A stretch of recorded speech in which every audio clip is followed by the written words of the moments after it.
राधे राधे, जय हिंद साथियों मैं कमलेश यादव, आपका भाई, आपका एजुकेटर, आप सभी का आपके अपने यूट्यूब चैनल स्टडी क्लासेस में स्वागत करता हूं।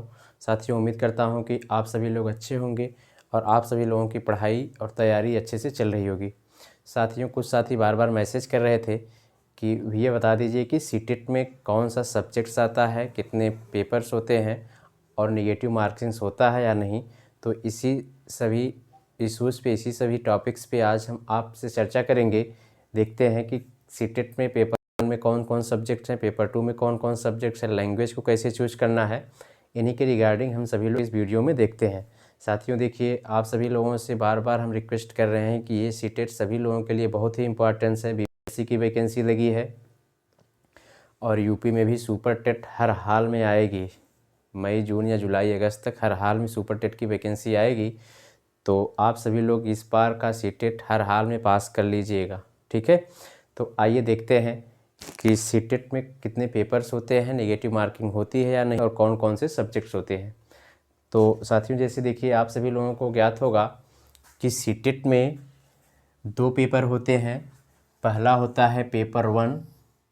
पेपर 1 होता है जो प्राइमरी का। पेपर 1 को बोलते हैं हम प्राइमरी लेवल का। प्राइमरी लेवल का मतलब कि 1 से 5, ठीक है।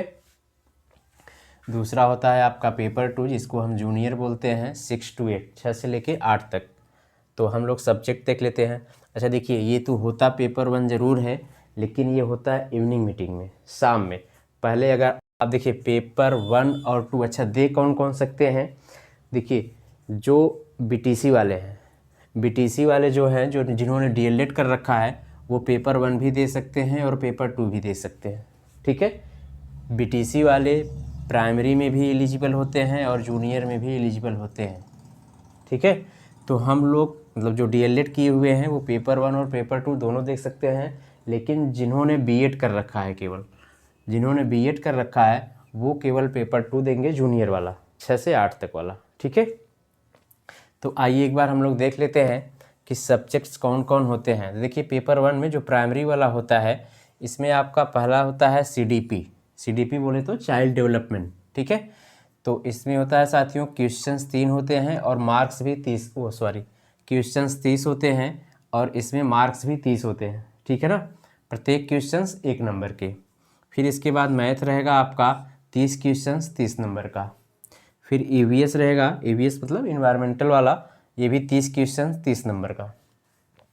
फिर देखिए आपका आता है लैंग्वेज 1। लैंग्वेज 1 में भी आपका 30 क्वेश्चन रहेगा 30 नंबर का। फिर आपको आएगा लैंग्वेज 2। लैंग्वेज 2 में भी 30 क्वेश्चन 30 नंबर के। तो टोटल पेपर 1 जो होता है वो 150 मार्क्स, यानी 150 मार्क्स के आपके होते हैं, ठीक है। अच्छा, इसमें पासिंग क्या है, तो पासिंग एक बार आप लोगों को बता दें, जनरल का जो है वो 90 है। जनरल का 90, अगर जनरल का कैंडिडेट कोई है, अगर वो 90 नंबर पा रहा है तो वो पास माना जाएगा। और ये ओबीसी और एससी एसटी के लिए है 82। ओबीसी एससी एसटी के लिए है 82। यदि आप 82 नंबर पा जाते हैं तो आप पास माने जाएंगे।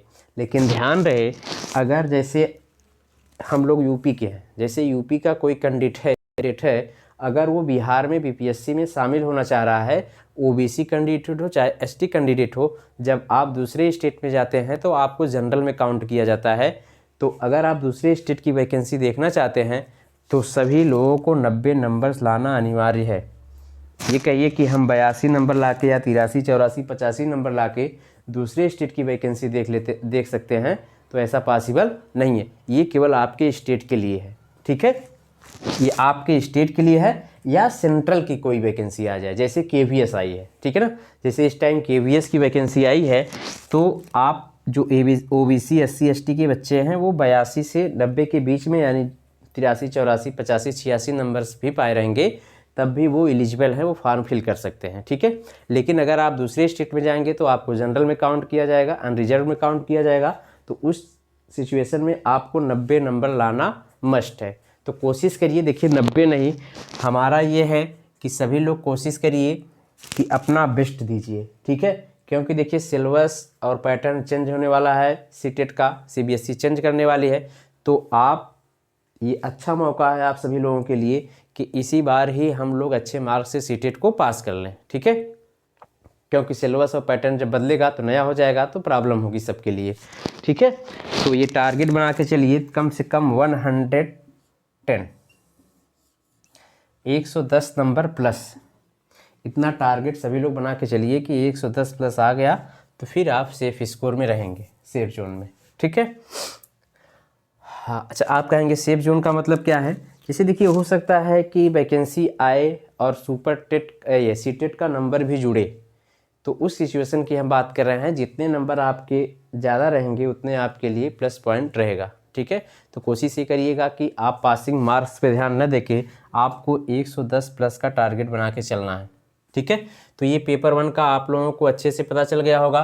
पेपर 1 कौन दे सकता है? डीएलएड वाले, बीटीसी वाले। अच्छा, जिन्होंने बीटीसी में इनरोलमेंट अभी लिया है, उनका एक भी सेमेस्टर चाहे पेपर हुआ हो चाहे ना हुआ हो, सभी लोग सीटेट दे सकते हैं, ठीक है। वैकेंसी में नहीं शामिल हो पाएंगे, लेकिन आप सीटेट पास कर सकते हैं, और ये सीटेट जब आप पास हो जाएंगे तो ये मान्य भी होगा, ठीक। आइए देख लेते हैं पेपर 2। पेपर 2 देखिए, जूनियर वाला होता है, 6 to 8 होता है। इसमें भी आपको सीडीपी मिलती है, सीडीपी के भी 30 क्वेश्चंस होते हैं, और इसमें मार्क्स भी 30 होता है, 30 क्वेश्चन 30 मार्क्स के। उसी तरह से लैंग्वेज 1 होता है, 30 क्वेश्चंस 30 मार्क्स के, ठीक। लैंग्वेज 2 भी होता है, 30 क्वेश्चंस 30 मार्क्स के, ठीक। अब देखिए, इसमें एक ऑप्शन मिलता है सभी लोगों के लिए, अगर बच्चा बीए किया है या बीकॉम किया है, ठीक है। अगर कोई स्टूडेंट बीए या बीकॉम किया है तो वो एसएसटी का पेपर देगा, ठीक है। एसएसटी का पेपर का मतलब ये है कि आपको उसमें हिस्ट्री आएगा, और ये पॉलिटी वगैरह, जियोग्राफी, इससे रिलेटेड क्वेश्चंस आएंगे, ठीक है। और अगर कोई बच्चा बीएससी कर रखा है, कोई स्टूडेंट बीएससी कर रखा है, तो उसको जो है साइंस और मैथ्स आएंगे, साइंस और मैथ्स आएंगे। अच्छा, एसएसटी भी आएगी आपकी 60 की, और साइंस या मैथ्स भी आएगा आपको 60। तो मतलब 30 ये तो 90 ये हो गया, और 60 यहाँ से। तो यहाँ भी टोटल जो क्वेश्चंस होते हैं, टोटल क्वेश्चंस जो होते हैं वो 150 होते हैं, और टोटल मार्क्स जो होते हैं, टोटल मार्क्स जो होते हैं वो भी 150 के होते हैं। और यहाँ भी वही क्राइटेरिया है पासिंग मार्क्स का, 90 और 82 वाला, ठीक है। अच्छा, आप लोग ये कहेंगे कि ये लैंग्वेज 1 और लैंग्वेज 2 क्या है? ध्यान से फील करिएगा, लैंग्वेज 1 और लैंग्वेज 2, ठीक है। देखिए, लैंग्वेज 1 आप मान लीजिए हिंदी ले लिए, लैंग्वेज 1 मान लीजिए आपने हिंदी ले रखा है, तो लैंग्वेज 2 में आपको या तो इंग्लिश लेना होगा या तो संस्कृत लेना होगा, ठीक है। या फिर दूसरे स्टेट की जो लैंग्वेज होगा उसमें देख लेंगे, हमें लग रहा है कि जो भी लैंग्वेज होगा उसमें देख लेंगे सभी लोग। जैसे 22 भाषा है, पता नहीं 22 भाषा को जो संविधान में दिए गए हैं अनुसूची में 8 में, तो पूरा 22 है, या फिर देख लेंगे उसको नोटिफिकेशन में। हालांकि यूपी बिहार ये जो हिंदी भाषी क्षेत्र हैं, हम लोग हिंदी, संस्कृत और इंग्लिश ही लेंगे, ठीक है ना। तो जैसे आप लैंग्वेज 1 में हिंदी ले लिया, तो लैंग्वेज 2 में आप या तो इंग्लिश लेंगे या तो संस्कृत लेंगे, या तो इंग्लिश लेंगे या तो संस्कृत लेंगे। और ध्यान रखिएगा, जिस लैंग्वेज पे, जिस भाषा पे आपको ज़्यादा कमांड होगा, लैंग्वेज 1 उसी पे रखिएगा। जैसे हम लोग हिंदी भाषी क्षेत्र के हैं, तो हम लोग लैंग्वेज 1 क्या रखेंगे? हिंदी रखेंगे। लैंग्वेज 1 हिंदी रखेंगे। लैंग्वेज 2 अगर जिसको इंग्लिश आ रही है तो इंग्लिश रखेगा, जिसको संस्कृत समझ में आ रही है वो लैंग्वेज में संस्कृत रखेगा, ठीक है। और वही सेम प्रोसेस इधर भी है, यहाँ पे भी लैंग्वेज 1 क्या लेना है, लैंग्वेज 2 क्या लेना है। तो लैंग्वेज 1 हम लोग हिंदी ले लेंगे, लैंग्वेज 2 जिसको इंग्लिश लेना है वो इंग्लिश ले लेगा, जिसको संस्कृत लेना है वो संस्कृत ले लेगा, ठीक है। अच्छा, ये हो गई बात सब्जेक्ट्स की और पेपर की। अच्छा देखिए, सीटेट में अभी तक कोई भी निगेटिव मार्किंग्स नहीं है, तो सभी लोगों को पूरे क्वेश्चंस अटेम्प्ट करने हैं, ठीक है ना। ये नहीं कि ये क्वेश्चंस, मान लीजिए कोई क्वेश्चंस नहीं आ रहे हैं, तो क्वेश्चंस को आपको स्किप नहीं करना है, किसी भी क्वेश्चंस को आपको छोड़ना नहीं है, सारे क्वेश्चंस को सभी लोगों को अटेम्प्ट करना है, ठीक है ना। एक बार देख लेंगे सभी लोग अच्छे से, ठीक साथियों।